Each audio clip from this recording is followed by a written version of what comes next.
What's up mga boss? So ngayong araw papalit tayo ng ating brake master kasi sobrang luma na nun, tapos hindi na masyadong nakapag pump ng fluid, kaya bago yun buksan muna natin yung mga cover ng ating motor.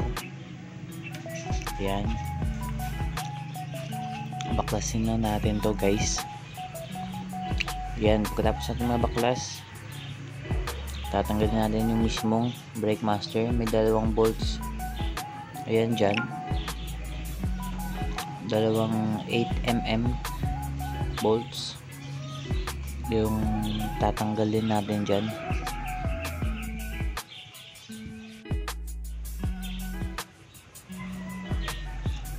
Gamit na tayo ng 8mm na tools para maalis natin yung brake master guys.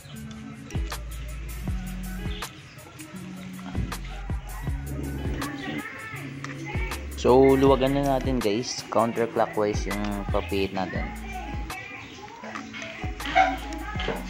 Dalawang bolts lang naman yung nandyan guys, no? Madali lang yan tanggalin.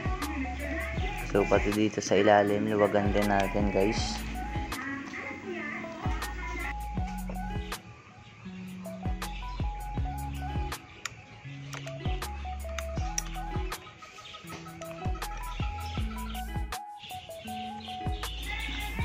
So matapos guys, sasalpak na natin yung bolt dyan doon, tapos lalagyan na natin yung bagong brake master. So gamit tayo ng brake fluid,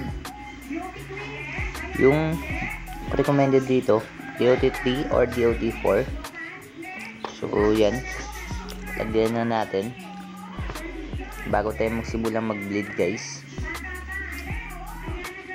Ganyan na kadali palit ng brake master ng ating motor.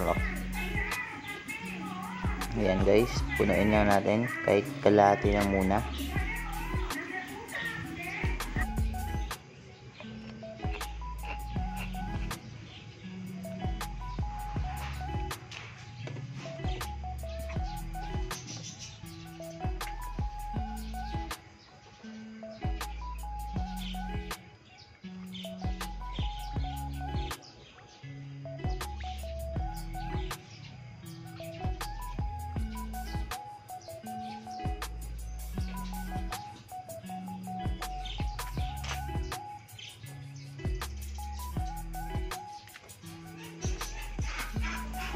So dito mga boss, nakikita nyo, lagyan ko muna ng basahan, no?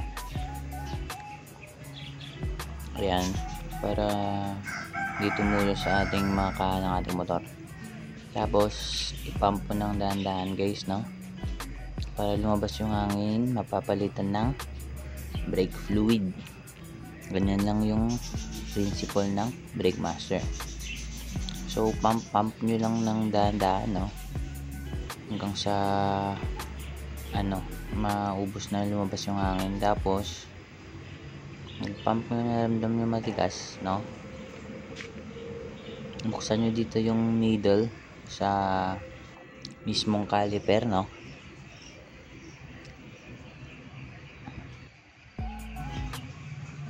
So yun guys, natapos na natin kabit yung ating brake master. Napakadali lang isalpak, kayang-kaya nyo na to mga guys, no? So ayan na, meron na tayong preno, no? Napaka basic lang, no?